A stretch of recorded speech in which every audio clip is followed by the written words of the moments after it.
இன்றைக்கி evening walking போயிட்டு இருக்கும்போது என்னோடய ஃபேவரட்டான ஃபெராரி ரெட் கலர் கார் ஒன்று நின்றுட்டு இருந்துச்சுங்க. பார்த்த உடனே அடடடடா யாருதுப்பா அந்த காரு அப்படின்னு சொல்லிட்டு காரை ஒரு ரவுண்ட் அடித்தேன். பின்னாடி போய் பார்த்தா பயங்கரமான ஷாக்குங்க. என்னன்னு தானே கேட்குறீங்க? கொஞ்சம் கிட்ட வாங்க.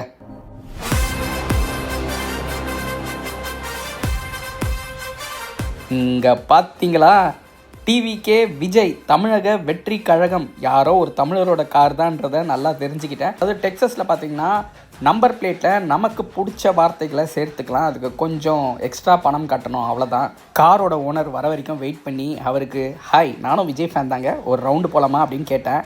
அவரும் பரவாயில்ல வாங்க, விஜய் ஃபேன் சொல்லிட்டீங்க, ரவுண்ட் இல்லாமல் எப்படின்னு சொல்லிட்டு என்னை காரில் அப்படியே ஒரு டிரைவ் கூப்பிட்டு போனார். இவர்கிட்ட விஜய்க்கு தான் ஓட்டு போடுவீங்களா அப்படின்னு கேட்கக்கூடாது, எலெக்ஷனுக்கு ஊருக்கு போவீங்களான்னு கேட்டேன். கண்டிப்பாக ஊருக்கு போவேன்னு சொல்லிட்டாரு. அவர் ஊருக்கு போகிறாரோ இல்லையோ, நான் இப்போ ஃபெராரியில் போகிறேன்ப்பா.